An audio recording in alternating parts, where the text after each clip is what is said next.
యేసుక్రీస్తు మీద విశ్వాసం ఉంచడం ద్వారా ఆయన కోసం బ్రతకడానికి మన హృదయాన్ని మన జీవితాన్ని ఆయనకి సమర్పణ చేస్తే కనుక ఎవరికి? యేసుక్రీస్తుకి. మనకేం కలుగుతుందంటే దేవునితో సమాధానం, దేవునితో స్నేహం కలుగుతుంది. ఆ విధంగా స్నేహం కలిగినటువంటి మనము కృపకు పాత్రులమవుతాం. కృప లభిస్తూ ఉంటుంది. ప్రతిరోజు మనం పరిశుద్ధపరచబడతాం. గొప్ప స్వాస్థ్యంలోకి మనం వెళ్ళబోతున్నాం, దేవునితో మనం గడపబోతున్నాం అనేటువంటి గొప్ప ఫ్యూచర్ కోసం మనం నిరీక్షణ కలిగి మనం ముందుకెళ్తామని ఆ వచనాలు మనకు తెలియజేస్తూ ఉన్నాయి. సో సమాధానం అన్నప్పుడు దేవునితో సమాధానం కలిగి ఉండడం అనేటువంటి అర్థం వస్తుంది. అది పరలోకంలో జరిగేటువంటి ప్రక్రియ, మన జీవితంలో జరిగే ప్రక్రియ, మన హృదయంలో జరిగేటువంటి ప్రాక్టికల్ ప్రక్రియ కాదు కదా. సో దేవునితో సమాధానం, మీరు యేసుక్రీస్తు మీద విశ్వాసం ఉంచారు కాబట్టి మీరు దేవునితో సమాధానం పడ్డారంటే అది పరలోకంలో జరిగేటువంటి ప్రక్రియ, దేవుని హృదయంలో జరిగేటువంటి ప్రక్రియ. సరే, దాని గురించి తెలుసుకున్నాం, బాగుంది. ఆహా, దేవుడు మనల్ని ఎన్నుకున్నాడు, దేవుడు మనల్ని తనతో సమాధానపరుచుకున్నాడు, ఆయనకి శత్రువులుగా కాకుండా మిత్రులుగా ఉండడానికి ఇష్టపడ్డాడు అని మనం వింటాం, అర్థం చేసుకుంటాం, అంగీకరిస్తాం, బాగానే ఉంది. కానీ అంతటితో సరిపోదు. నిజమైన విశ్వాసి కేవలం అంతటితో ఆగిపోతుందన్నమాట. ఒక విశ్వాసంలో జరిగే ప్రక్రియ, ఆ సమాధానం ఏదైతే ఉందో అది తన హృదయంలో పనిచేస్తుంది, ప్రాక్టికల్గా పనిచేస్తుంది. సో ఎలా పనిచేస్తుంది అనేటువంటిది మనం రోమిల్ రాసిన పత్రికలో చూసే 8వ అధ్యాయంలో పరిశుద్ధాత్మ దేవుడు మన ఆత్మతో సాక్ష్యం ఇస్తూ ఉంటాడు, నేను దేవుని బిడ్డనని మనకు నిశ్చయతను మన హృదయంలో ఇస్తూ ఉంటాడు. ఆ నిశ్చయత కలుగుతూ ఉంటుంది కాబట్టి మన పాపములు ఆయన దగ్గర మనం ఒప్పుకుంటూ ఉంటాం, మన బలహీనతలు ఆయన దగ్గర మనం యథార్థంగా పెట్టుకుంటూ ఉంటాం. నిశ్చయత ఉన్నోడే తన బలహీనతల్ని గుర్తించుకొని దేవుని దగ్గర పెట్టుకుంటాడు. నిశ్చయిత లేనివాడు పెట్టుకోడు, వాడు భయపడతాడు. నా పాపాలన్నీ ఇప్పుడు జ్ఞాపకం చేసుకుంటే అట్లా ఆవిడ డిస్కంఫర్ట్గా ఫీల్ అవుతాడు. నిశ్చయిత ఉన్నోడు డిస్కంఫర్ట్గా ఫీల్ అవ్వడం. ఎందుకు? పాపాన్ని ఒప్పుకున్న ప్రతిసారి కూడా వాడికి ఏం లభిస్తుంది? కృప లభిస్తుంది. ఆ పాపాన్ని జయించడానికి దేవుడు కృపనిస్తాడు, సామర్థ్యాన్ని ఇస్తాడు కదా, సహాయం ఇస్తాడు. కాబట్టి అది తెలుసు. కాబట్టి నిజమైన విశ్వాసి ఎప్పుడు కూడా నిశ్చయిత ఉన్నవాడు, నేను దేవుని బిడ్డననేటువంటి కాన్ఫిడెన్స్ ఉన్నవాడు ఎప్పుడు కూడా తన పాపాన్ని దేవుని దగ్గర ఒప్పుకోవడానికి ఏం చేయడు? వెనుకాడు. అదే కొంచెం కిందకి వెళ్తే మనం చూస్తాం అన్నమాట. ఆత్మ తానే మన పక్షాన ఏం చేస్తాడంట? ఆయన విజ్ఞాపన చేస్తాడు. విజ్ఞాపన దేని గురించి? విజ్ఞాపన మన బలహీనతల గురించి. విజ్ఞాపన అంటే ఏంటి? మన తరపున దేవునికి మొరపెట్టుకోవడం. ఇదిగో ఈ వ్యక్తి జీవితంలో పలానా బలహీనత ఉంది ప్రభా, ఈ వ్యక్తిని క్షమించు, ఈ వ్యక్తికి కృపనివ్వు అని చెప్పి ఆత్మ తానే మన పక్షాన్ని ఏం చేస్తాడంట? విజ్ఞాపన చేస్తాడు. ఎలా పాపాన్ని ఒప్పుకోవాలి, మనలో ఉన్న బలహీనతను ఎలా దేవుని దగ్గర పెట్టుకోవాలో మనకు తెలియపోవచ్చు, ఏ పదాలు ఉపయోగించాలో మనకు తెలియపోవచ్చు. కేవలం కనీసం నేను పాపిని, నాలో బలహీనతలు ఇంకా ఉన్నాయి, నాకు ఇది ఇష్టం లేదు, నాకు సహాయం కావాలనేటువంటి కోరికతోటి మనం కన్నీరు గారుస్తా దేవుని దగ్గర కూర్చున్నా చాలు. అర్థమవుతుందా? మన దగ్గర ఉన్న ఓవర్ కాన్ఫిడెన్స్ని, మనలో ఉన్నటువంటి ఫాల్స్ కాన్ఫిడెన్స్ని, ఫాల్స్ ప్రెస్టేజ్ని, గర్వాన్ని, స్వనీతిని, ఇతరులతో పోల్చుకొని సంపాదించుకున్న స్వనీతిని, కనీసం వీటిని పక్కన పెట్టేసుకొని దేవుని దగ్గర ప్రభా, లేదు ప్రభా నేను బలహీనున్నానులే అని కేవలం మనం ఆయన దగ్గర కూర్చోగలిగినా చాలంట. ఎలా ప్రార్థన చేయాలో కూడా, ఏ పదాలు ఉపయోగించాలో కూడా మనకి తెలియపోవచ్చు. పరిశుద్ధాత్మ దేవుడే మన పక్షాన ఏం చేస్తాడు? విజ్ఞాపన చేస్తాడు. అర్థమవుతుందా? That is called repentance. ఒక్కోసారి మన బలహీనత ఏంటో మనకు పూర్తిగా మనం ఎక్కడ నేను తప్పు చేశాను, ఎక్కడ నేను తప్పుడు మాటలు మాట్లాడాను, ఎక్కడ తప్పుడు చూపులు చూశాను, ఎక్కడ తప్పుడు నిర్ణయాలు తీసుకున్నాను, ఎగ్జాక్ట్గా పిన్ పాయింట్గా కూడా ఒక్కోసారి మనకు తెలియపోవచ్చు. తెలియపోయినప్పటికీ మనం దేవుని దగ్గర కూర్చొని ప్రభా something is wrong with me, నా జీవితంలో ఏదో సంథింగ్ ఈజ్ రాంగ్. అర్థమవుతుందా? ఆబ్వియస్గా కనిపిస్తూ కూడా నాటకాలు ఆడేవాళ్ళు ఉంటారు, వాళ్ళ గురించి అలా ఉండకూడదు, దాని గురించి గారు నేను మాట్లాడుతుంది. ఒక్కోసారి అర్థం కాదనమాట. ఒకసారి జెన్యున్గానే మనకు అర్థం కాదు మనం ఏం తప్పు చేస్తున్నామో, కానీ మనకు ఏంటి అని అంటే అది మనకు అర్థమవుతూ ఉంటుంది. దేవునికి దూరం అయిపోతున్నాను, దేవుని గురించిన ఆలోచనలు నా హృదయంలో నుంచి వెళ్ళిపోతున్నాయి, ఆయన గురించి ఎక్కువ ఆలోచించలేకపోతున్నాను, పిచ్చి పిచ్చి ఆలోచనలు వస్తున్నాయి, అర్థమైపోతూ ఉంటుంది. అర్థమైపోయినప్పుడన్నా మనం ఏం చేయాలి? దేవుని దగ్గర కూర్చొని ప్రభా something is wrong with me, help me I'm sinful, I'm week అని కన్నీరుతోటి మనం ప్రభు దగ్గర ఊరికనే అట్లా కూర్చున్నా ఆత్మీయ మన పక్షాన్ని ఏం చేస్తాడు? విజ్ఞాపన చేస్తాడు. దేవుడు కృపనిచ్చి, నేను నీతో ఉన్నా, నేను కృపనిస్తాను, నేను విడిచిపెట్టను అని చెప్పి దేవుడు మనకు సమాధానాన్ని ఇస్తాడు. I'm your friend, I'm not your enemy, because you want to live for my son Jesus Christ. నా కుమారుడితో కోసము, ఆయన కోసం, ఆయనతో కలిసి నువ్వు బ్రతకాలని ఇష్టపడుతున్నావు కాబట్టి నేను నీకు ఎవరు కాదు, నేను శత్రువు కాదు, నేను నీకు మిత్రుడిని, నేను నీతో ఉంటాను, నేను విడవను, నేను ఎడబాయను అని చెప్పి మనకేం చేస్తాడంటే సమాధానాన్ని ఇచ్చేస్తాడు. ఆ సమాధానాన్ని పొందుకున్న విశ్వాసం ఏం చేస్తాడంటే అంతటితో ఆగిపోడు, కానీ వెంటనే దేవుడిచ్చినటువంటి సహవాసం, దేవుడిచ్చిన దేవుని బిడ్డలు, సంఘము, ఆ సంఘాన్ని ఆశ్రయించడానికి ప్రయత్నం చేస్తాడు.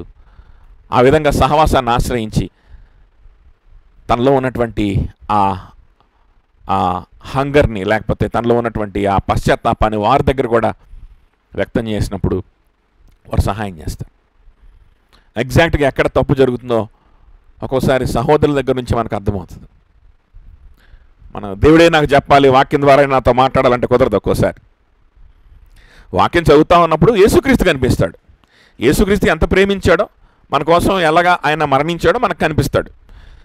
ఆయన్ని చూసి, ప్రభా నన్ను ఇంత ప్రేమించావు, నీ రక్తం ఇచ్చి నన్ను కొన్నావు, కానీ నేను తగినట్టుగా ఉండలేకపోతున్నాను ప్రభా, నా హృదయంలో నువ్వు లేవు ప్రభా, నీ నుంచి దూరం అయిపోతున్నాను ప్రభా. మనం పశ్చాత్తాపంతో, దుఃఖంతో, దైవ చిత్తానుసారమైన దుఃఖంతో మనం దేవుని దగ్గర కూర్చున్నాం. అర్థమవుతుందా? అంటే ఆ పశ్చాత్తాపాన్ని కలిగించేది, దేవుని తోడుని మనకు తెలియజేసేది, దేవుడు మనతో ఉన్నాడనే నిశ్చయత మనకి ఇచ్చేది బైబిలే, వాక్యమే. కానీ ఒక్కోసారి పిన్ పాయింటెడ్గా ఎక్కడ తప్పు చేస్తున్నాం, ఎక్కడ తప్పుడు ఆలోచన చేసాం, ఎక్కడ తప్పుడుగా మనం ప్రవర్తించాం అనేటువంటిది ఒక్కోసారి మనకి బైబిల్లోనే కనపడాలంటే కనపడదు. దేవుడు ఇలా నిశ్చయిత ఇచ్చిన తర్వాత, దేవుడు మనల్ని సమాధానపరిచిన తర్వాత, దేవుడు మనకు ఆ సంతోషాన్ని, ఆ ఆరాధాన్ని మనకి ఇచ్చిన తర్వాత, అప్పుడు మనం సహోదరుల దగ్గరికి వెళ్ళినప్పుడు, సంఘంలోకి వెళ్ళినప్పుడు, ఒక్కోసారి మన జీవితాన్ని వాళ్ళతో పంచుకున్నప్పుడు మాత్రమే కరెక్ట్గా పిన్ పాయింటెడ్గా ఎక్కడ మనం తప్పు చేస్తున్నాం మనకు దేవుడే వాళ్ళ ద్వారా తెలియజేస్తాం. అర్థమవుతుందా? సో ఇది ఒక విశ్వాసుల జీవితంలో జరిగేటువంటి ప్రక్రియ. ఈ విధంగా ఒక విశ్వాసి సమాధానంతో ఉంటాడు, దేవునితో స్నేహం చేస్తుంటాడు, ఆ స్నేహాన్ని ప్రాక్టికల్గా కూడా తన జీవితంలో అనుభవిస్తుంటాడు. అర్థమవుతుందా? ప్రాక్టికల్గా అనిపించే వాళ్ళు ఇట్లా ప్రవర్తిస్తారు. వారి జీవితాలని సహోదరులతో పంచుకోకుండా, సహోదరుల యొక్క సలహాలను తీసుకోకుండా, వాళ్ళ బలహీనత ఎలాంటి బలహీనతలో ఉన్నారో, నేను ఎందుకు దేవుని నుంచి దూరం అయిపోతున్నానో చెప్పండి అని చెప్పి ఇతరులను అడగకుండా, అర్థమవుతుందా? నేను బాగానే ప్రార్థన చేసుకుంటున్నాలే, నేనే బాగానే ఉన్నానులే అనే బ్యాచ్ ఉంటారే, ఈ బ్యాచ్లో ఏం జరుగుతుందో తెలుసా? ఈ బ్యాచ్కి సమాధానం లేని బ్యాచ్ అన్నమాట. పరిశుద్ధాత్మ దేవుడు వారి ఆత్మతో సాక్ష్యం ఇచ్చి, నువ్వు దేవుని బిడ్డవి, నువ్వు దేవునికి సంబంధించిన వ్యక్తివి అని చెప్పి ఆ సాక్ష్యము వాళ్ళు అనుభవించినటువంటి సమాధానం లేనటువంటి బ్యాచ్ ఇది. రెస్ట్లెస్ బ్యాచ్ అంటారు దీన్ని. ఏమంటారు? రెస్ట్లెస్ బ్యాచ్ అన్నమాట. ఎప్పుడు ఆ రెస్ట్లెస్నెస్లో ఉంటారు, ఎప్పుడు రెస్ట్లెస్నెస్లో ఉంటారు. ఈ రెస్ట్లెస్నెస్లో ఉండి ఈ దేవునితోటి మాట్లాడడం, దేవునితో పశ్చాత్తాపడడం, ఆ తర్వాత సహోదరులు వచ్చి మాట్లాడుకోవడం, సరి చేసుకోవడం, ఈ ప్రక్రియ అంతా ఉండదు కదా. ఇది ఉండదు కాబట్టి దీనికి బదులుగా వ్యర్థమైనటువంటి జరుగుతుంటాయి. మన మనసులో వ్యర్థమైన ఆలోచనలు వస్తుంటాయి, ఇతరుల గురించిన ఆలోచనలు వస్తుంటాయి. వాళ్ళు నా గురించి ఏమనుకుంటున్నారు, వీళ్ళు నా గురించి ఏమనుకుంటున్నారు. అర్థమవుతుందా? మనుషుల దగ్గర నుంచి కొన్ని విషయాలు ఆశించడం, మనుషుల దగ్గర నుంచి కోరుకోవడం, మనుషుల వైపు చూడడం, మనుషులతో కంపేర్ చేసుకోవడం, ఇలాంటి దిక్కుమాలినటువంటి ప్రాసెస్లన్నీ జరుగుతూ ఉంటాయి అన్నమాట. అందుకని ఎప్పుడు వీళ్ళు రెస్ట్లెస్గా ఉంటారు. నా పరిస్థితి ఏంది, నా పరిస్థితి ఏంది, నా బ్రతికి ఏంది, నన్నెవరు ఆదరిస్తారు, నన్నెవరు చూస్తారు, నా వ్యవహారం ఏంటి, నా గురించి ఏమనుకుంటున్నారు. అర్థమవుతుందా? హృదయం ఎప్పుడు కూడా ఎలా ఉంటుంది? రెస్ట్లెస్నెస్. సమాధానం లేని బ్యాచ్ది. సమాధానం ఉన్న బ్యాచ్ అయితే ఇట్లా ఉండరు. దేవుడు నిశ్చయిత ఇచ్చిన వాళ్ళు ఇలా ఉండరు, సమాధానంతో ఉన్నవాళ్ళు ఇలా ఉండరు. సమాధానం ఎక్కువైపోయి ఆ సమాధానం పోగొట్టుకోవడానికి ట్రై చేస్తుంటారు. అర్థమైపోయిందా? అర్థమవుతుందని చెప్పింది. ఎక్కువ తీపి తిన్నాం అనుకో, వెంకటేష్ ఏం చేస్తాం, ఏదన్నా హార్ట్ ఉండేది బాగుండు అనుకుంటాం కదా. అలాగనే వీళ్ళకి నాకు ఆల్రెడీ ప్రభుతో సమాధానం ఉంది, నాకు ఆల్రెడీ దేవునితో నేను సమాధానం పడ్డాను, నా ప్రభు నాకు నిశ్చయితనిస్తున్నాడు, నేను దేవుని బిడ్డనని చెప్తున్నాడు, పరిశుద్ధాత్మ దేవుడు నా ఆత్మతో సాక్ష్యం ఇస్తున్నాడు, నాకు ఆ సమాధానం ఉంది. కాబట్టి సహోదరుల దగ్గర ఇటువంటి వ్యక్తులు ఏం కోరుకోరు?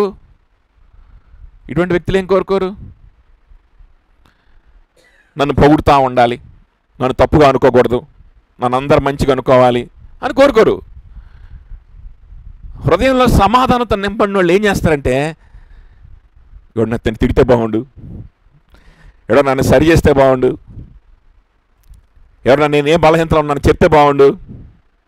ఎందుకు? దేవుడు నాకు ఆల్రెడీ ఎలాగూ సమాధానం ఇచ్చేశాడు, పరిశుద్ధాత్మ దేవుడిని ఆత్మతో ఎలాగూ సాక్ష్యం ఇస్తున్నాడు, దేవుడు నాకు ఎంత నిశ్చయితనిస్తున్నాడు, నేనే ఆయనకి తగినట్లుగా నేను బ్రతకలేకపోతున్నా, నేనే ఆయనకి నేను కంటిన్యూస్గా ఆయనతో నేను ఉండలేకపోతున్నా.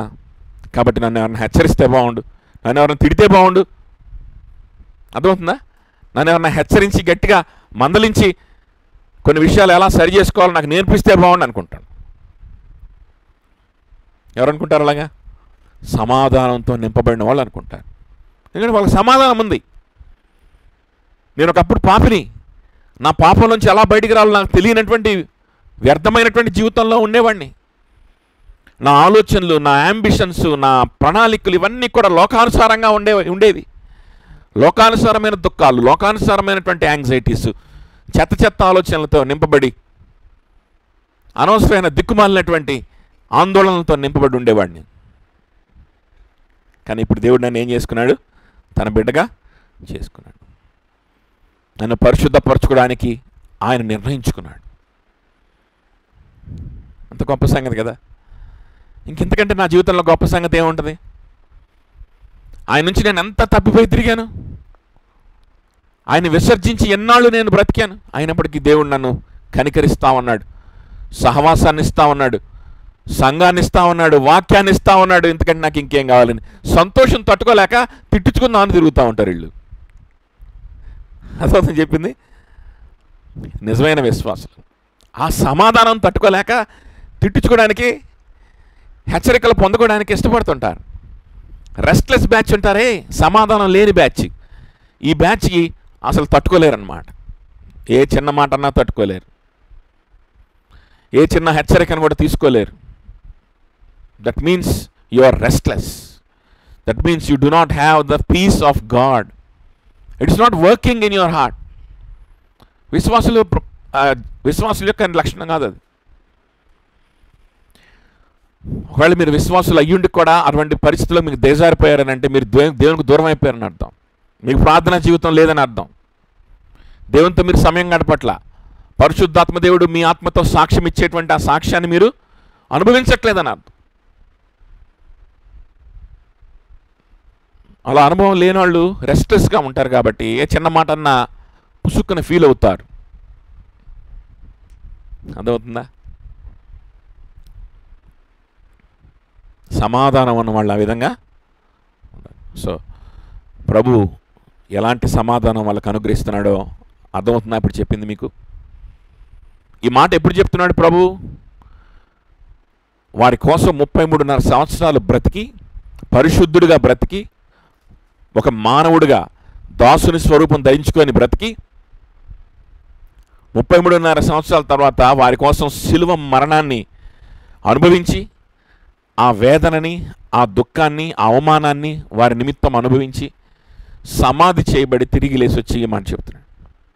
అదవుతుందా? అంటే ఈ సమాధానాన్ని, ఈ పీస్ని ఎవరు సంపాదించుకున్నారు?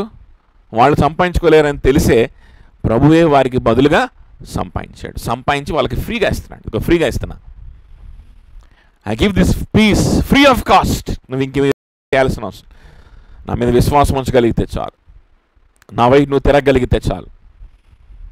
మీరు సంఘంగా ఉండి, మీలో మీరు సహవాసం కలిగి ఉండి, నా గురించి ఆలోచిస్తూ నేను చెప్పినటువంటి పనిలో మీరు ఉండగలిగితే చాలు. ఈ సమాధానము, మీరు దేవునితో సమాధాన పడతారు, మీ హృదయంలో కూడా సమాధానం పనిచేసేలాగా నేనే చేస్తాను. ఎంత గొప్ప సంగతి ఇది, అర్థమవుతుందా? ఎంత గొప్ప సంగతి ఇది. దేవుడు మరణించి ప్రాణం పెట్టి రక్తం కార్చి సంపాదించిన సమాధానం నీకు ఇస్తే నువ్వు దాన్ని పిచ్చి పిచ్చి వాటికి పోగొట్టుకొని రెస్ట్లెస్గా మారిపోవడం అనేది ఎంత భయంకరమైన విషయం కదా. అటువంటి పరిస్థితులు ఎవరన్నా మీరుంటే, విశ్వాసులు అనుకుంటూ ఆ విధంగా ఎవరన్నా మీరు ఆ పరిస్థితిలో ఉంటే, ఆ బళ్ళను చూసినప్పుడు అది యేసయ్య నా కోసం కార్చిన రక్తమని, నా కోసం విరగొట్టబడినటువంటి శరీరం అని మీకు అర్థం కాదు, కాబట్టి అందులో చేయి వేయకూడదు. అర్థమవుతుందా? Because you cannot discern that this is the body of Christ and this is the blood of Christ. ఆ రక్తము, ఆ శరీరము కార్చి విరగొట్టబడి నా కోసం ఏం సంపాదించాడు ప్రభు అనేటువంటి అవగాహన లేనప్పుడు, ఆయన సంపాదించి ఇచ్చినటువంటి ఆ సమాధానాన్ని మీరు మీ జీవితాల్లో కలిగి ఉండలేనప్పుడు ఆ బల్లో చేయడానికి అర్హత లేదు. ప్రభు సంపాదించినటువంటి, నువ్వు సంపాదించలా, ప్రభు సంపాదించిన సమాధానాన్ని కూడా నువ్వు పెట్టుకోలేక, ఆ సమాధానాన్ని ఎంజాయ్ చేయలేక, రెస్ట్లెస్గా ఉంటూ మనుషుల మీద ఆశలు పెట్టుకొని ఉండేటువంటి పరిస్థితులకు మనం దిగజారిపోతే, లేకపోతే మనుషులు ఏమనుకుంటున్నారు అనేటువంటి ఆలోచించేటువంటి పరిస్థితులకు దిగజారిపోతే, సహోదరులతో నీ బలహీనతను పంచుకోలేని స్థితిలోకి దిగజారిపోతే, ఎందుకు నేను ఇప్పుడు పంచుకున్నానంటే మళ్ళీ ఏమన్నా హెచ్చరిస్తారేమో, ఏమన్నా కఠినమైన మాటలు చెప్తారేమో, అమ్మో నేను తట్టుకోలేను అనుకుంటున్నామంటే దాని అర్థం ఏంటి? పుండు మీద కారం చల్లడం అంటారు కదా. ఇప్పుడు కారం వంట వండేటప్పుడు కారం పట్టుకుంటాం చేతితోటి, మనకి ఏమన్నా మండుద్ది? అది మండదు జనరల్గా. అంటే ఎక్కువసేపు పట్టుకుంటే మండుద్ది ఏమో, కానీ కొంచెం కడిగేసుకుంటే సరే. సో మనం అట్లా కాకుండా పుండు ఉందనుకో, పుండు మీద అట్లా ఏంగానే ఏమైద్ది? బగ్గున మండుద్ది. అదవుతుందా? అంటే పచ్చి పుండులాగా ఉందన్నమాట నీ హృదయం. సమాధానం లేదు, రెస్ట్లెస్గా ఉన్నావు. అంత కారం ఏంగానే ఏమవుద్ది? కారం కూడా వేయాల్సిన, ఉప్పు వేసినా సరే ఏమవుద్ది? సర్రమని కాలుద్దా? అదే సమాధానంగా ఉన్నాం అనుకో హృదయం, అప్పుడు కారం వేసినా ఉప్పు వేసినా అది మసాలా అయ్యిద్ది అనమాట. దాన్ని ఎంజాయ్ చేస్తాం. అవునా? అది మనల్ని ఏం చేయదు, మనల్ని హర్ట్ చేయదు. ఈ సమాధానాన్ని మన జీవితంలో మిస్ అయిపోతున్నామనంటే యేసుక్రీస్తు శిలువ నీ హృదయంలో లేదని అర్థం. ఫిలిప్పీయుల రాసిన పత్రిక కూడా మనం చూసాం కదా, ఆయన సమాధానము, సమస్తమైన జ్ఞానం మించిన సమాధానం మన హృదయానికి, మన మనసులకి అది ఎలా ఉంటుందంట? కావలి ఉంటుంది. చూసారా? చూడండి తర్వాత 20 వచనం అందరు కలిసి చదువుదామా? చదవండి.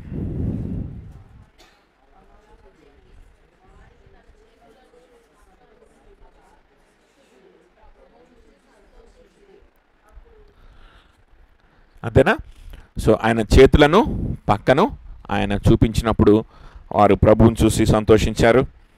సో ఇక్కడ లిబరలిజం అనేటువంటి దానికి తావు లేకుండా యోహాన్ చేస్తూ ఉన్నాడు. క్రైస్ట్ సెంటర్డ్ థియాలజీని ఎస్టాబ్లిష్ చేస్తూ ఉన్నాడు. సో ఈ క్రీస్తే మన జీవితానికి ఆధారం, ఈ క్రీస్తే మన నీతికి ఆధారం అనేటువంటి విషయాన్ని ఎస్టాబ్లిష్ చేస్తూ ఉన్నాడు. అక్కడ వచ్చింది క్రీస్తే, వేరొక వ్యక్తి కాదు. క్రీస్తు శరీరంతో వచ్చాడు. ఆయన మాయా శరీరంతోనో లేకపోతే మభ్య పెట్టేటువంటి ఏదో ఆయన అక్కడేమీ మ్యాజిక్ షో చేయలేదు. ఆయన శరీరంతోనే వచ్చాడు. ఇంకా ఆత్మగా రాలేదు, కానీ ఆయన నిజంగా ఆయన మరణం నుంచి తిరిగి లేచి వచ్చాడు. ఆయన శరీరధారిగానే వచ్చాడు, శరీరధారిగానే మరణించాడు, శరీరధారిగానే తిరిగి లేచాడు. అర్థమవుతుందా? కాబట్టి శరీరధారులుగా ఉన్నటువంటి మనము కూడా దేవునితో సమాధానపరచబడి, తండ్రి యేసుక్రీస్తు ఎలాగైతే ఏకంగా ఉన్నారో మనం కూడా వాళ్ళతో ఏకంగా ఉండడానికి అవకాశం ఉంది. ప్రాక్టికల్గా యేసయ్య కోసం మనం బ్రతకడానికి అవకాశం ఉంది. లోపల కాదు. హృదయంలో సమాధానం ఉంది, కానీ మైండ్లో సమాధానం లేదు అంటే కుదరదు. హృదయంలో నాకు తెలుసు నేను దేవుని బిడ్డనని. హృదయంలో నాకు బాగా తెలుసు నేను దేవునితో సమాధాన పడ్డాను, నేను పరలోకానికే వెళ్తున్నాను, నాకు బాగా తెలుసు. ఎక్కడ? నా హృదయంలో నాకుంది, ఆ నిశ్చయిత ఉంది.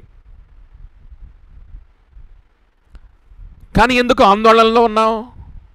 కానీ ఎందుకు పిచ్చి పిచ్చి వాటికి ఇబ్బంది పడుతున్నావు?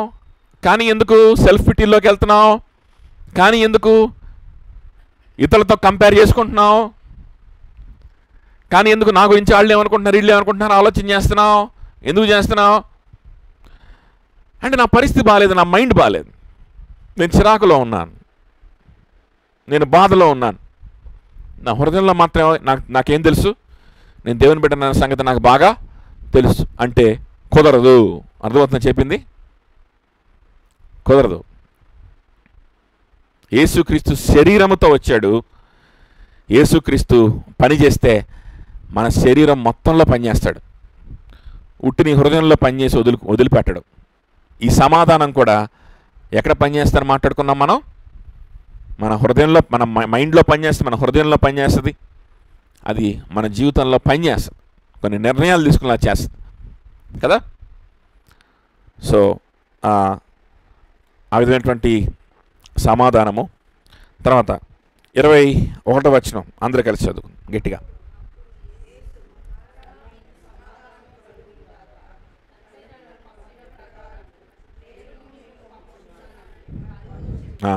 తండ్రి నన్ను పంపిన ప్రకారము నేను మిమ్మల్ని పంపిస్తా ఉన్నాను. చూడండి, ఒక క్రిస్టియన్ లైఫ్లో ఉండేటువంటి ప్రతి ఆస్పెక్ట్, అంటే ఒక క్రైస్తవుడి హృదయంలో బేసిక్గా జరగాల్సినటువంటి ప్రతి విషయాలు ఇక్కడ చాలా స్పష్టంగా వివరిస్తూ ఉన్నాడు. ఏంటంటే, నా తండ్రి నన్ను పంపించినట్లు నేను మిమ్మల్ని పంపిస్తాను. నా తండ్రి నన్ను ఎలా పంపించాడు? ఆయన చిత్తాన్ని జరిగించడానికి, ఆయన ప్రణాళికల ప్రకారం మాత్రమే బ్రతకడానికి. అలాగనే నేను కూడా మిమ్మల్ని పంపిస్తాను. పొద్దున మనం మాట్లాడుకున్నాం కదా. సో పౌలు చెప్పినట్లుగా తన సంఘంలో ఉండడానికి, ఆయన శరీరంలో అవయవాలుగా ఉండడానికి, దేవుని చిత్తాన్ని నెరవేర్చడానికి, ఆయన సువార్తను ప్రకటించడానికి, ఇతరుల దగ్గర మనం తగ్గించుకొని మనం సంఘముగా ఆయన కోసం కలిసి పని చేయడానికి. ఇదే క్రీస్తు మనసు. క్రీస్తు కూడా తన తండ్రి చెప్పిన పని చేశాడు, సేమ్ ఇలానే చేశాడు అని మనకు పౌలు చెప్పాడు కదా ఫిలిప్పీయులకు రాసిన పత్రికలో. ఇది క్రీస్తు యేసు మనస్సు. ఆయన తన తండ్రి కోసం సిలువ మరణాన్ని సైతం అనుభవించాడు. మీరు కొంచెం తగ్గించుకొని సంఘంతో కలిసి ఉండలేరా? మీరు కొంచెం తగ్గించుకొని, మీరు సంఘంతో కలిసి తగ్గించుకొని మీ జీవితాలని పంచుకొని హెచ్చరికలు పొందుకుంటూ దేవుని కోసం బ్రతకలేరా? కొంచెం తగ్గించుకోలేవా? కొంచెం తగ్గించుకోలేవా? యేసుక్రీస్తు సిలువ మరణాన్ని అనుభవించాడు. సిలువ మరణం కంటే గొప్ప శ్రమలు మనమేం అనిపించట్లేదు, అంతకంటే గొప్ప అవమానాలు మనకేమీ రాలేదు.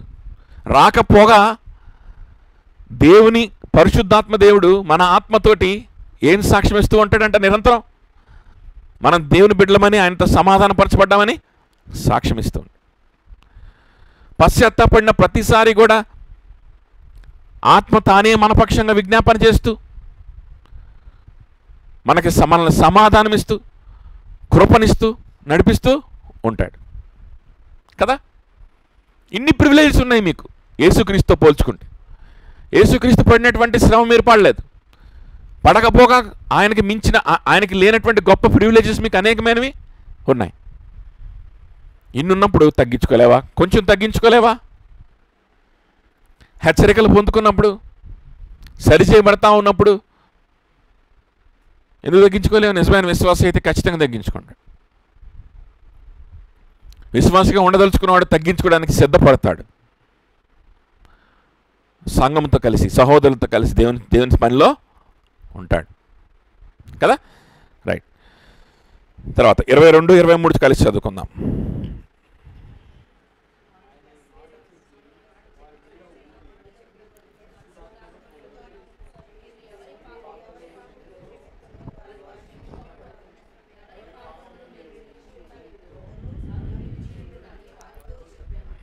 చూడండి, సో ఈ ప్యాసేజ్ మొత్తం కూడా ఒక సింపుల్గా, మనం ఈ ప్యాసేజ్ అంతా దేని గురించి మాట్లాడుతుందని మనం మాట్లాడుకోవాలంటే సింపుల్గా మనం ఏం చెప్పొచ్చు అంటే, ఒక విశ్వాసికి ఉన్నటువంటి privileges, the privileges of a believer.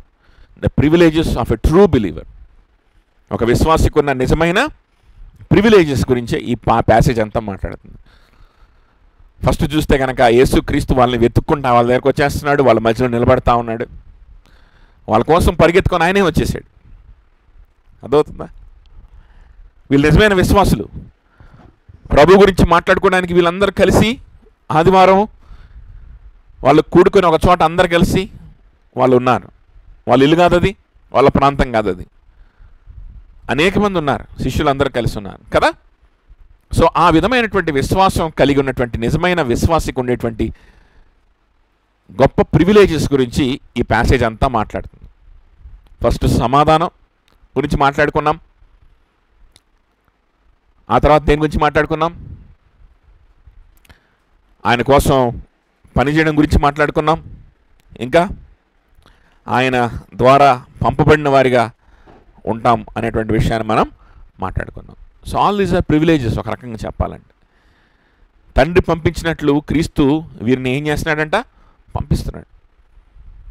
తండ్రికి క్రీస్తుకి ఎలాంటి రిలేషన్షిప్ ఉందో మనకు ఆయనకు కూడా అలాంటి రిలేషన్షిప్ ఉండడానికి ఆయన ఇష్టపడుతున్నాడు కదా. ఆఖరికి లాస్ట్గా ఈ విశ్వాసుల గుంపుకి సహోదరులుగా కలిసి ఉండి, ఏకంగా ఉండి, ఒక్క స్థలంలో ఉండి నిన్న సురేష్ అంకిత వాళ్ళు వచ్చారు. సురేష్ చెప్తా ఉన్నాడు, తన ఆత్మీయ జీవితం గురించి బాధపడ్డాడు, ఇంకా ప్రభువులో ఉండాలనేటువంటి ఆశని వ్యక్తం చేశాడు. చాలా సంతోషం అనిపించింది. నేనేం మాట్లాడలేదు, నేనేం చెప్పాలా, వింటా ఉన్నా ఆయన చెప్పేటువంటి విషయాలు. తనకి తానే అన్నటువంటి విషయం ఏంటంటే, లేదు నేను దగ్గరికి వచ్చేద్దాం అనుకుంటున్నాం, దగ్గరలో ఇల్లు తీసుకుందాం అనుకుంటున్నాం అన్నాడు. నేను అడగలేదు, నేను చెప్పలేదు దగ్గరలో ఇల్లు తీసుకోమని. విశ్వాసిగా రక్షింపబడేటువంటి వ్యక్తికి ఇలాంటి ఆలోచనలు వస్తాయి. ఇలాంటి ఆలోచనలు వచ్చినాయి అంటే రక్షింపబడుతున్నాడని అర్థం. ఎలాంటి ఆలోచనలు? మొట్టమొదటిగా ఒక వ్యక్తి రక్షణలోకి, విశ్వాసంలోకి వస్తున్నాడంటే సూచనలు ఇవి. ఫిజికల్గా సహోదరులతో కలిసి బ్రతకడానికి ఇష్టపడతాడు ఫస్ట్ ఆఫ్ ఆల్. ఆ విధంగా ఫిజికల్గా ఉంటేనే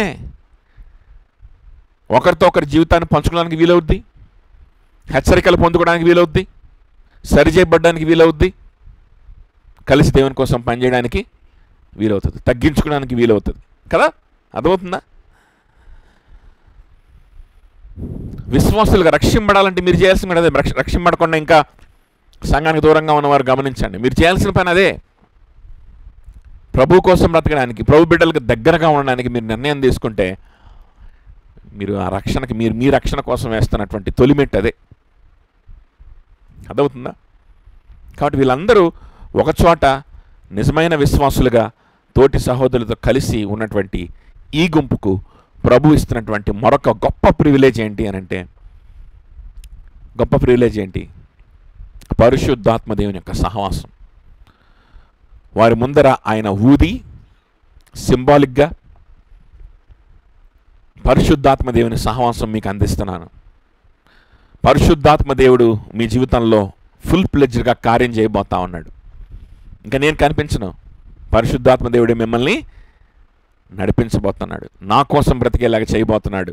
enjoy the fellowship of the Holy Spirit అని చెప్పి పరిశుద్ధాత్మని పొందుడి అని వారికి ఏం చెప్పాడంట? నిరంతరం విశ్వాసులు దేవుని సన్నిధిని అనిపిస్తారు, నిరంతరం ఆయనతో మాట్లాడుతూ ఉంటారు, నిరంతరం ఆయన స్వరాన్ని వింటుంటారు. ఎప్పుడు మోకరించినా మనస్ఫూర్తిగా ఆయన సిలువను చూసి ఆరాధన చేసుకోగలుగుతారు. ఎందుకు? పరిశుద్ధాత్మ దేవునికి సహవాసాన్ని ఆయన గిఫ్ట్గా మనకి ఇచ్చాడు కాబట్టి. విశ్వాసులకు ఇస్తాడు, అది ఎవరికి పడితే వాడికి కాదు. ఇందా నేను చెప్పినట్లు రెస్ట్లెస్గా ఉండే బ్యాచ్కి కాదు, సమాధానంతో సహోదరుల దగ్గర తగ్గించుకొని బ్రతికేటువంటి బ్యాచ్కి మాత్రమే. ఉదయం మనం మాట్లాడుకున్నాం, నికోదేము అక్కడే ఉంటాడు. నికోదేము ఎవరు? యూదులకు బోధకుడు, పెద్ద టీచర్ అన్నమాట, పెద్ద పాస్టర్. చేపలు పట్టుకునేవాళ్ళు. నిన్నగాక మొన్న వచ్చి ఒక 3 ఏళ్ల క్రితం నుంచి మాత్రమే యేసుప్రభుతో తిరుగుతున్నటువంటి చేపలు పట్టుకునే యోహాను పేతురుతో కలిసి వాళ్ళు ఉన్నారు. అరిమత్తయి జోసెఫ్ పెద్ద ధనవంతుడు, కోటీశ్వరుడు, కోటీశ్వరుడు అయితే తప్ప సొంత సమాధులు ఉండవు. అర్థమవుతుందా? కోటీశ్వరుడు ఆయన కూడా తగ్గించుకొని ఆ చేపలు పట్టుకునే వాళ్ళతోటి, విద్య లేని వాళ్ళతోటి అయినప్పటికీ తగ్గించుకొని వాళ్ళతో కలిసి ఏం చేస్తున్నారు? ఉంటున్నారు. వాళ్ళ జీవితాలు పంచుకుంటున్నారు, వాళ్ళ భయాల్ని పంచుకుంటున్నారు, హెచ్చరికలు పొందుకుంటున్నారు, క్రీస్తు గురించి మాట్లాడుకుంటున్నారు, తగ్గించుకుంటున్నారు.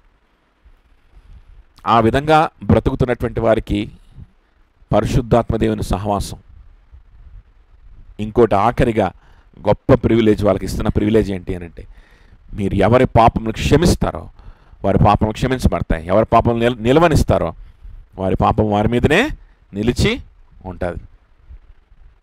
చూడండి, విశ్వాసులకు దేవుడిచ్చినటువంటి, సంఘానికి దేవుడిచ్చినటువంటి, మెంబర్స్కి దేవుడిచ్చినటువంటి అధికారం ఇది. గుర్తుపెట్టుకోండి,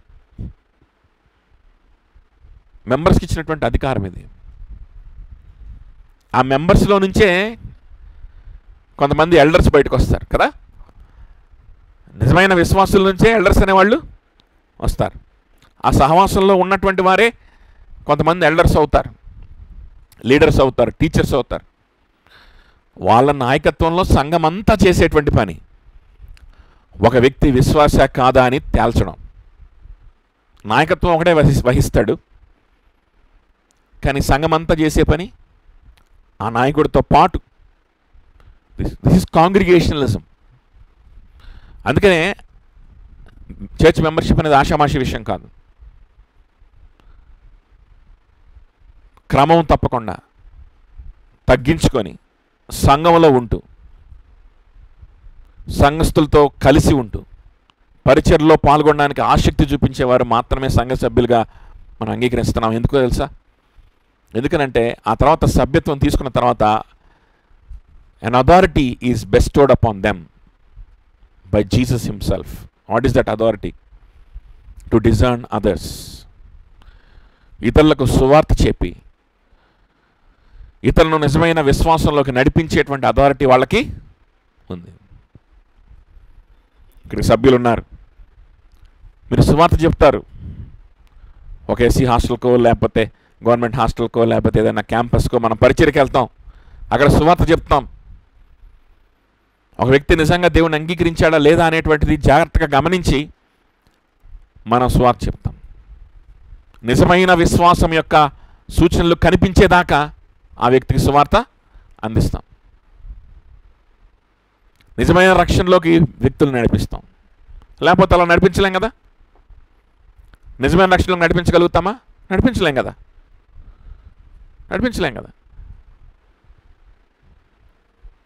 సువార్త చెప్పేసి ఎరా నమ్ముతున్నావు అనగానే, నమ్ముతా అనగానే లటక్కన తీసుకొచ్చి బ్యాప్టిజం అన్నా అని చెప్పి తీసుకొస్తారు.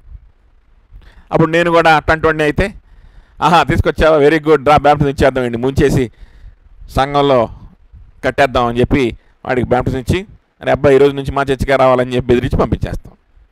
వాడు చచ్చినట్టు చర్చికి వస్తాడు, కానుకలేస్తాడు. బాగుంటుంది కదా. అర్థమవుతుందా? కానీ మనం అలా చెయ్యం. ఎందుకు చెయ్యం అని అంటే, నిజమైన విశ్వాసులకి మనం విశ్వాసులు మాత్రమే సభ్యులుగా అంగీకరిస్తాం కాబట్టి వాళ్ళు కూడా నిజమైన విశ్వాసులను తయారు చేస్తూ ఉంటారు. అదవుతుంది. That is the plan of our church. అలాంటి స్థితిలో ఎవరైనా లేరు అని అర్థమైనప్పుడు వారిని సభ్యత్వం నుంచి ఏం చేస్తాం? తొలగిస్తాం. రక్షణ అంటే ఏంటి? ఎవడు రక్షింపబడినటువంటి వ్యక్తి, ఎవడు రక్షింపబడిన వ్యక్తి కాదు, రక్షణ అనేది బయటికి ఎలా కనిపిస్తుంది, ఇలాంటి విషయాలు క్లారిటీ లేదని ఎప్పుడైనా ఎవరికైనా అనిపిస్తే అటువంటి వ్యక్తుల్ని సభ్యత్వం నుంచి ఏం చేస్తాం? మనం తొలగిస్తాం. ఎందుకు తొలగిస్తాం? ఎందుకంటే వీడికే రక్షణ అంటే ఏంటో తెలియకపోతే రేపొద్దున రక్షణ సువార్తను ఇతరులకు ఎలా ప్రకటిస్తాడు? ఇతరులను విశ్వాసులుగా ఎలా తయారు చేస్తాడు? తయారు చేయలేడు కదా. కొన్ని వచనాలు చెప్తాను, అవి రాసుకునేవాళ్ళు. అపోస్తుల కార్యములు 14:23. అపోస్తుల కార్యములు 14:23. త్వరగా రాసుకోవాలి, ఫాస్ట్. నెంబర్ 2 అపోస్తుల కార్యములు 20:28. అపోస్తుల కార్యములు 20:28. మొదటి తిమోతి 1:18. మొదటి తిమోతి 3 1-5 వచనాలు. మొదటి తిమోతి 4:14. మొదటి తిమోతి 4:14. మొదటి తిమోతి 5:17 రాసుకున్నారా? 2వ తిమోతి 4:1-2 వచనాలు. 2వ తిమోతి 4:1-2 వచనాలు. తీతుకు రాసిన పత్రిక 1వ అధ్యాయం 5-9 వచనాలు. తీతు 1వ అధ్యాయం 5-9 వచనాలు. తీతుకు రాసిన పత్రిక 3:10. ప్రకటన గ్రంథం 2:20. ప్రకటన గ్రంథం 2. ఇప్పుడు నేను చెప్పిన ఈ వచనాలన్నీ కూడా సంఘములో ఒక నాయకుడిని ఎన్నుకొని, నాయకులను నియమించుకొని, ఆ నాయకుడి యొక్క నాయకత్వము ద్వారా సంఘం అంతా కూడా సువార్త ప్రకటిస్తుంది. నిజమైన విశ్వాసులు ఎవరినో ఐడెంటిఫై కూడా చేస్తుంది. ఓకే, సో సంఘ నాయకత్వం ఉంటుంది. నాయకత్వం ద్వారా సంఘం అంతా కూడా పనిచేస్తుంది. ఓకే, సో అది ఫర్ ఎగ్జాంపుల్ అపోస్తుల కార్యం 14:23 చూడండి.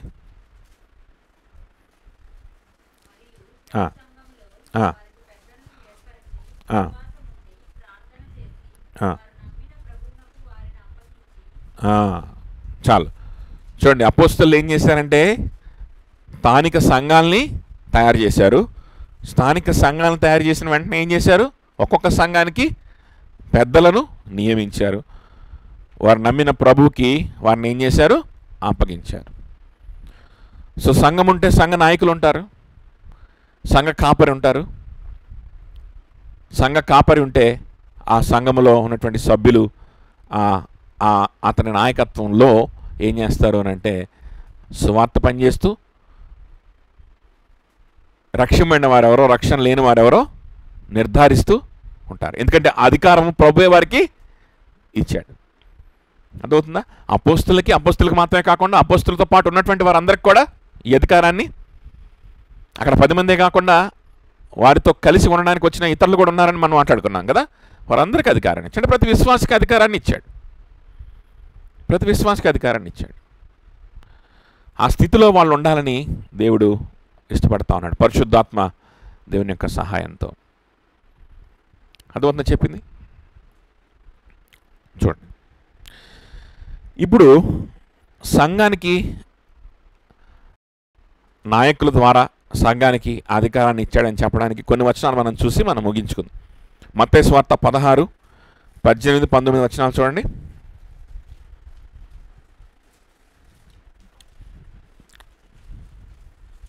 చదవండి ఎవరన్నా తెలుగులో. ఈ బండ మీద నా సంఘమును కట్టుతున్నాను. పేతురుతో ప్రభు చెప్తున్నాడు, ఈ బండ మీద నా సంఘమును కడతానంటున్నాడు. ఏంటి ఆ బండ అనంటే పేతురు ఒప్పుకున్నటువంటి కన్ఫెషన్. పేతురు ఏం ఒప్పుకున్నాడంటే, ప్రభువా నువ్వు దేవుని కుమారుడివి, నువ్వు నిజమైన దేవుని కుమారుడివి, నువ్వు మెస్సయ్యవి అని పేతురు ఏం చేశాడు? ఒప్పుకున్నాడు. యేసుక్రీస్తును ఒప్పుకున్నాడు. యేసుక్రీస్తు సువార్తన పేతురు ఏం చేశాడంటే ఒప్పుకున్నాడు. ప్రభా పేతురు నువ్వు ఒప్పుకున్నటువంటి ఈ సువార్త మీద, లేకపోతే ఈ ఒప్పుకోలు మీద, లేకపోతే యేసుక్రీస్తు అనేటువంటి ఈ బండ మీద, లేకపోతే యేసుక్రీస్తు సువార్త అనేటువంటి ఈ బండ మీద నేను నా సంఘాన్ని కడతాను, క్రీస్తే తన సంఘాన్ని కడతానని చెప్తూ, కట్టేది క్రీస్తే తన సంఘం, కట్టేది పేతురు మీద కాదు, సువార్త మీద, యేసుక్రీస్తు అనేటువంటి వ్యక్తి మీదే ఆయన సంఘాన్ని కడతాడు. సో సంఘానికి పునాది ఎవరు? ప్రభువే.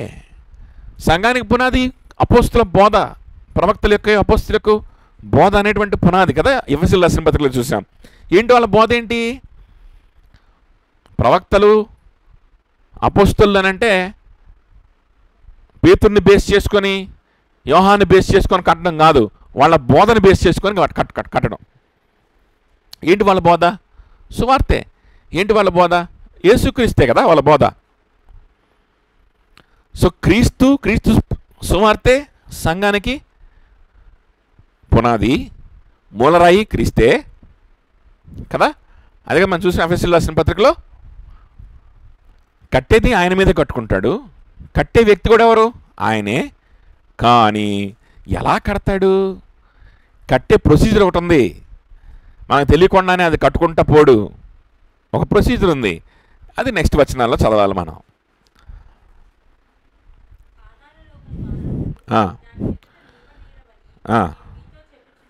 Yes, next.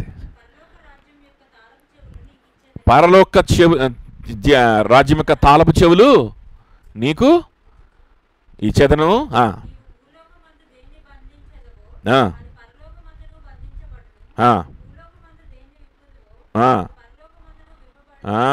చూసారా, భూలోకమందు దేన్ని బంధిస్తావో అది పరలోకంలో బంధింపడుతుంది, భూలోకం దేన్ని విప్పుతావో అది పరలోకంలో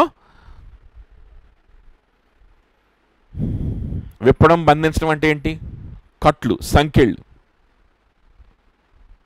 అరే అబ్బాయి, నువ్వు ఇంకా రక్షణ పడలేదురా, నువ్వు పాపంలో ఉన్నావు, మారుమనసు పొందు, యేసయ్యను అంగీకరించు, నువ్వు ఇంకా పాపంలో ఉన్నావు, నిజమైన విశ్వాసంలోకి రా, ప్రభు కోసం బ్రతకడానికి నీ జీవితాన్ని సమర్పణ చేయి, నరకానికి వెళ్తున్నావు, లేకపోతే జాగ్రత్తగా నవీను అని చెప్పి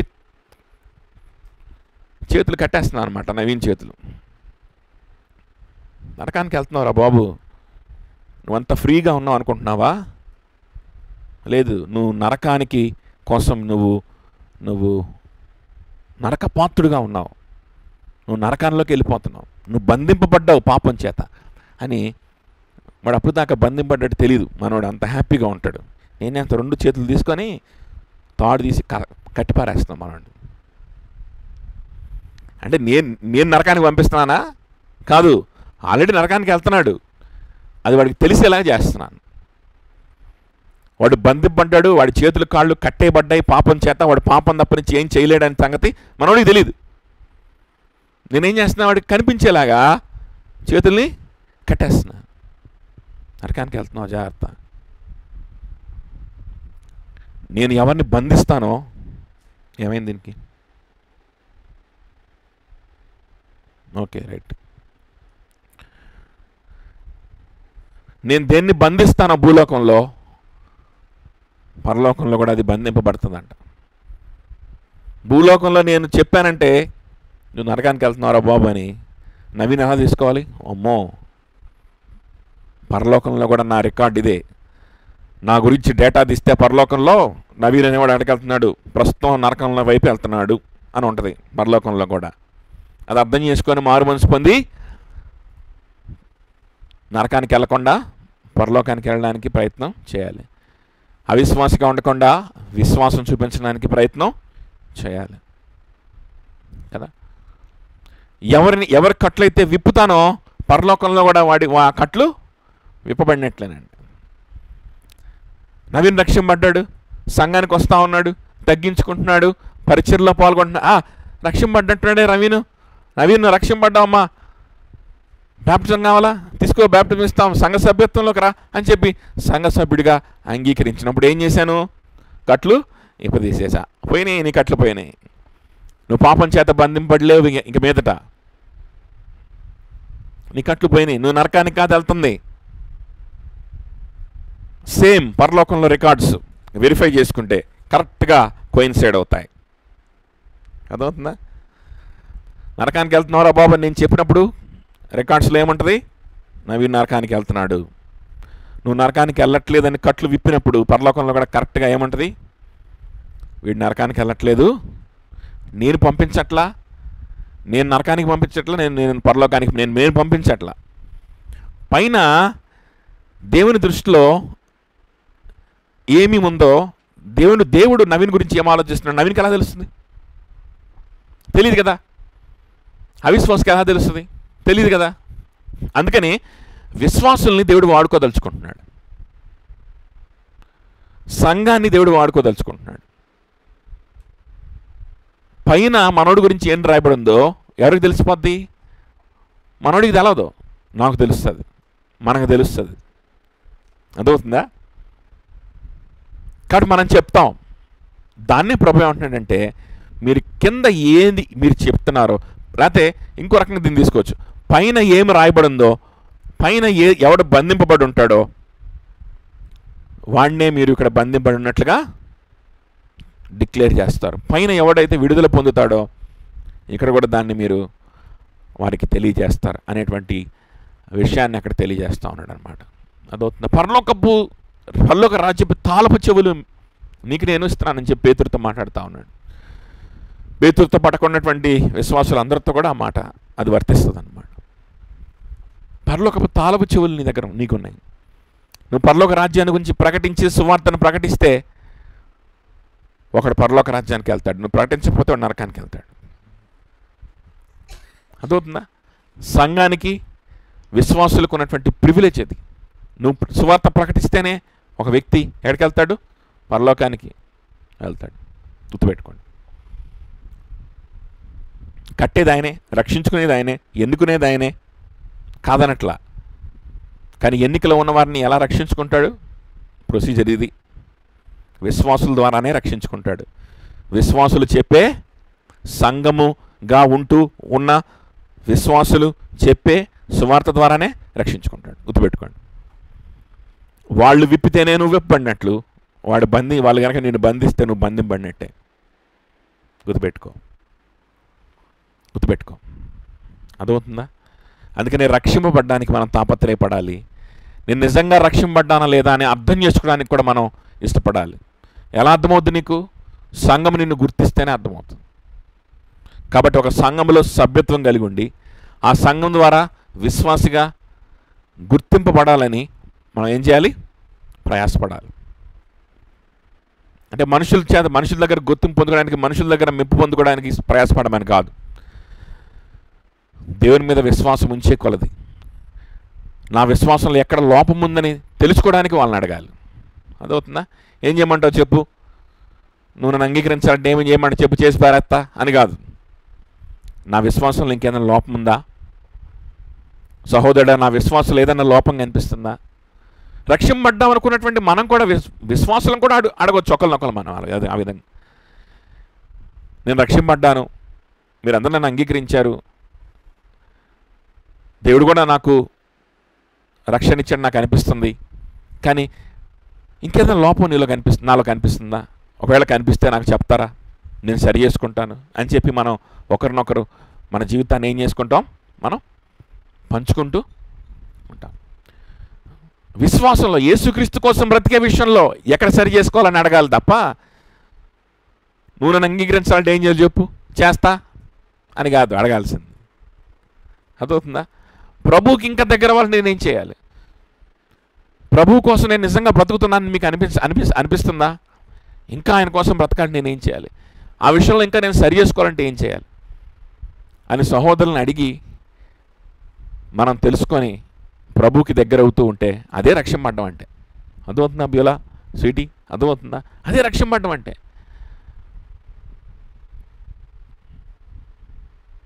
అర్థమవుతుందా? Salvation is not entirely objective, it's not entirely subjective. గుర్తుపెట్టుకోండి. నాకు అనిపించిందా లేదా, నాకు అనిపిస్తుందా లేదా, నాకు అనిపిస్తే నేను రక్షింపబడినట్టే అనేటువంటి కాన్సెప్టు బైబిల్లో ఎక్కడా లేదు. ఈరోజు ఇప్పుడు మనం మాట్లాడుకుంటున్న ఈ వాక్యానికి అది కంప్లీట్గా 100% విరుద్ధం. అవునా కదా? నాకు రక్షింపబడ్డాను అనిపిస్తే నేను రక్షింపబడినట్టే అనే కాన్సెప్టు ఇప్పుడు చెప్పండి, ఈ వాక్యానికి అనుకూలంగా ఉందా లేదా? నో. వాక్య విరుద్ధమైన ఆలోచనది. మత్తయి సువార్త 18:18.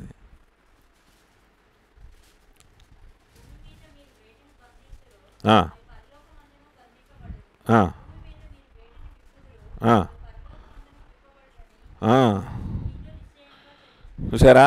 ఏదో ఒక చోట ఉందమ్మా, ఒక చోట ఉండంగానే ఇంకా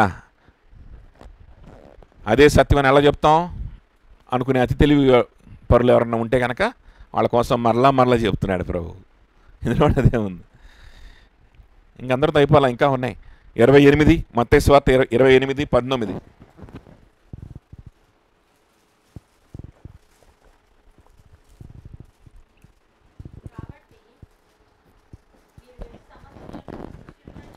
ఎవరు శిష్యులుగా చేయాలి? ఆల్రెడీగా ఉన్న శిష్యులే ఇతరులను ఎలా చేయాలి? శిష్యులుగా. నేను చేస్తా శిష్యులుగా, మీరు ఊరికే చూస్తుండండి అన్నాడా? నేను శిష్యులను చేస్తాను ఆ శిష్యులు ఎక్కడన్నా ఉంటారేమో ఇల్లు తిరిగి మీరు వాళ్ళని గ్యాదర్ చేసుకొని సంఘంగా తయారవ్వండి అన్నాడా? శిష్యులుగా చేసేది నేనే, నీకు సంబంధం లేదు,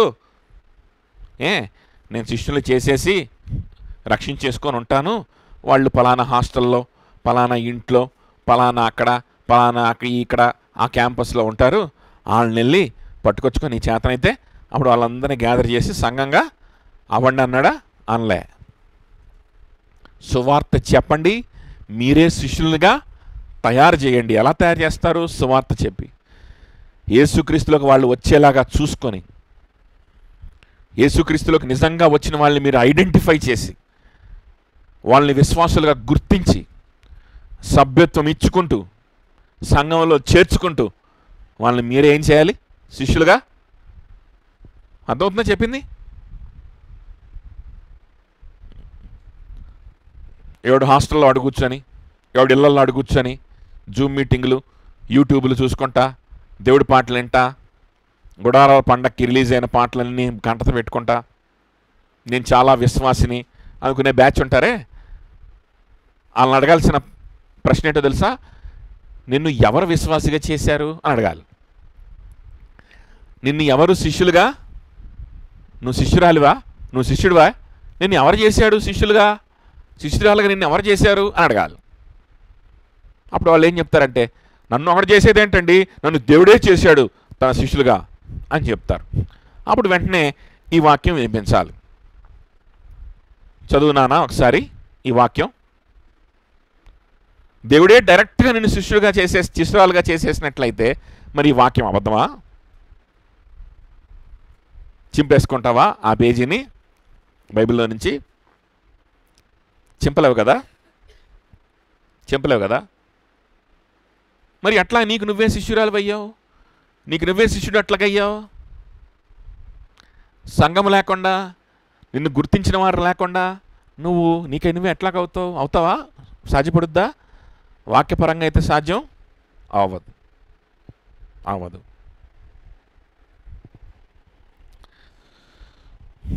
1 కొరింథీయులకు రాసిన పత్రిక 5వ అధ్యాయం 3-4 వచనాలు.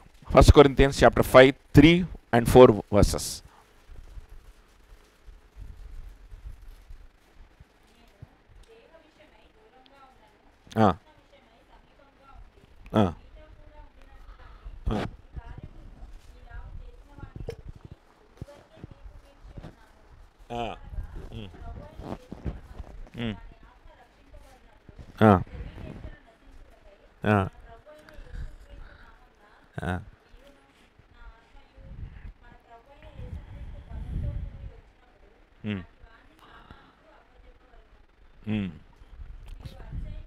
చాలు.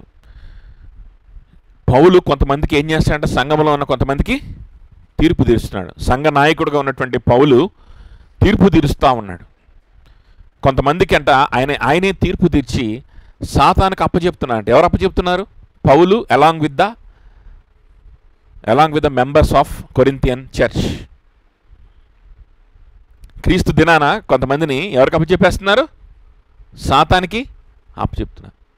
క్రీస్తు వచ్చినప్పుడు వీడు క్రీస్తుకు సంబంధించిన వాడు కాదు, వీడు నరకానికి సంబంధించిన వాడని వాడిని ఏం చేస్తున్నారు? సాతానికి. చూసారా ఎవరు తీర్పు తీరుస్తున్నారు ఇక్కడ? యేసుప్రభు స్వయంగా వచ్చి కనిపించి తీర్పు తీరుస్తున్నాడా? కాదు. So that is why we need the church, we need the true believers to identify us and exhort us, మనల్ని హెచ్చరించడానికి, మనల్ని విశ్వాసులుగా తయారు చేయడానికి. కపటంగా మనం ఉన్నప్పుడు మనల్ని నిజమైన విశ్వాసులుగా తయారు చేయడానికి, హెచ్చరించడానికి మనకి ఎవరు కావాలి? సంఘం కావాలి. 2 కొరింథీయులకు రాసిన పత్రిక 10:8. 2 Corinthians 10:8.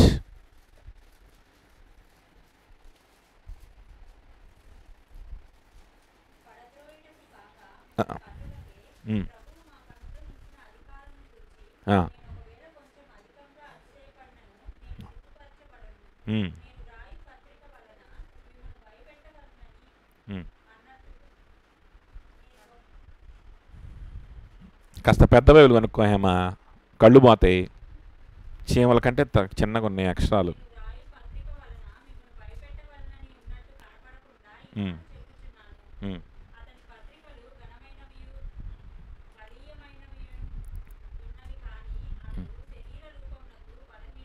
చాలు. ఏంటంట, క్రీస్తు యేసు ద్వారా నాకు కలిగినటువంటి అధికారము విషయమై నేను కొంచెం ఎక్కువగా అతిశయపడినా కూడా నేను సిగ్గుపరచబడినా అంటున్నాడు. క్రీస్తు యేసు నాకు ఇచ్చిన అధికారం చూసారా, పౌలుకు, అపోస్తుల ద్వారా సంఘ కాపర్లకు, సంఘ కాపర్ ద్వారా సంఘ సభ్యులకు కూడా ఈ అధికారం అనేది ఇవ్వబడింది. గుర్తుపెట్టుకోండి. ఏమధికారం అది? ఒక విశ్వాసిని బలపరిచేటువంటి అధికారం, ఒక అవిశ్వాసిని హెచ్చరించే అధికారం, ఒక వ్యక్తి పరలోకానికి వెళ్తున్నాడో నరకానికి వెళ్తున్నాడో తెలియజేసేటువంటి అధికారం. ఆ అధికారం చొప్పున అక్కడున్న కొంతమంది ఫాల్స్ బిలీవర్స్ని హెచ్చరిస్తూ ఉన్నాడు పౌలు. అరే బాబు, మీరు విశ్వాసులు కాదరా నాయన, మీరు విశ్వాసుల్లా కొనసాగుతున్నారు. కొంతమందికి తెలియక పాపం మీరు మిమ్మల్ని విశ్వాసులు అనుకుంటున్నారు, కానీ మీరు నిజమైన విశ్వాసులు కాదు. నేను రాబోతున్నాను, వచ్చి మీ సంగతి చెప్తా. ప్రభు వచ్చే దినాన ఖచ్చితంగా మిమ్మల్ని సాతానికి అప్పచెప్పేస్తా. మీ పరిస్థితి బాగాలేదు, మీరు నిజమైన విశ్వాసులుగా లేరు, మీకు తగ్గించుకునే స్వభావం లేదు, సంఘంతో కలిసి బ్రతికే స్వభావం లేదు, మీ జీవితాన్ని పంచుకునే స్వభావం లేదు. హెచ్చరికలు వచ్చినప్పుడు వాటిని మీరు సంతోషంతో తీసుకునే స్వభావం మీకు లేదు. అర్థమవుతుందా? అవిశ్వాసుల యొక్క లక్షణం ఇది. విశ్వాసిగా మారేవాడు ఆ లక్షణాన్ని వాడు తీసేసుకుంటాడు కదా. సో ఒకవేళ నేను మిమ్మల్ని మీకు దుఃఖం కలుగు చేసిన, నాకున్నటువంటి అధికారాన్ని కొంచెం ఎక్కువగా యూజ్ చేసినట్టుగా మీకు అనిపించిన, నేను సిగ్గుపడను. దేవుడు నాకు ఇచ్చిన బాధ్యత ఇది. అర్థమవుతుందా? పోయిన వారం, లాస్ట్ వీక్ కాకుండా పోయిన వారం విజ్ఞానంలో కొన్ని విషయాలు చెప్తే కొంతమంది చాలా ఇబ్బంది పడ్డారంట కదా. సో మన నిఖిల ద్వారా మనకు తెలిసింది, కొంచెం ఇబ్బంది పడ్డారు. అబ్బాయిలతో అనవసరమైనటువంటి కాంటాక్ట్ కలిగి ఉండడం, అబ్బాయిలతో ఒంటరిగా టైం స్పెండ్ చేయడం, ఇవన్నీ కూడా కరెక్ట్ విషయాలు కాదు కదా. నేను కూడా కొన్ని ఎగ్జాంపుల్స్ కూడా చెప్పినట్టున్నాను కదా. I will not share the seat on my bike with a woman. I cannot travel even in my car with a woman when she is alone without my wife. I can't do that. Maximum I'll avoid it. ప్రాణాలు పోతున్నప్పుడు లేకపోతే ఇంకోటి ఏదో అత్యవసర పరిస్థితి అంటే వేరే విషయం, కానీ ఈ విషయాలు కూడా వాళ్ళకి చెప్తా ఉన్నప్పుడు చాలామంది ఇబ్బంది పడ్డారంట. అది అవిశ్వాసాల లక్షణం. ఇబ్బంది పడతారు. ఇబ్బంది పడకుండా హెచ్చరికల్ని జాగ్రత్తగా తీసుకుంటున్నారంటేనే వాళ్ళు రక్షింపబడుతున్నారని అర్థం. వాళ్ళ విశ్వాసం పనిచేస్తుందని అర్థం. అవిశ్వాసుల లక్షణం అది. ప్రపంచం మొత్తం అవిశ్వాసాలు అలానే ఆలోచిస్తారు.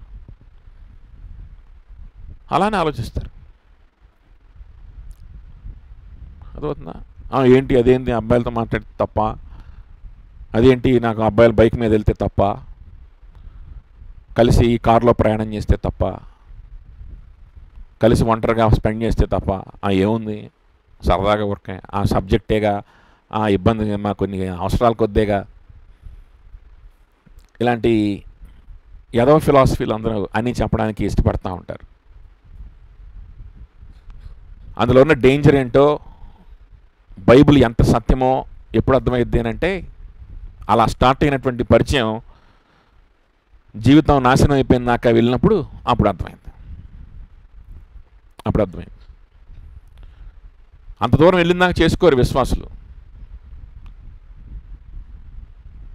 సంఘ సభ్యులుగా ఉన్నవారు, తోటి విశ్వాసులుగా ఉన్నవారు చెప్పినప్పుడే వెంటనే దాన్ని ఏం చేస్తారు? అంగీకరిస్తారు.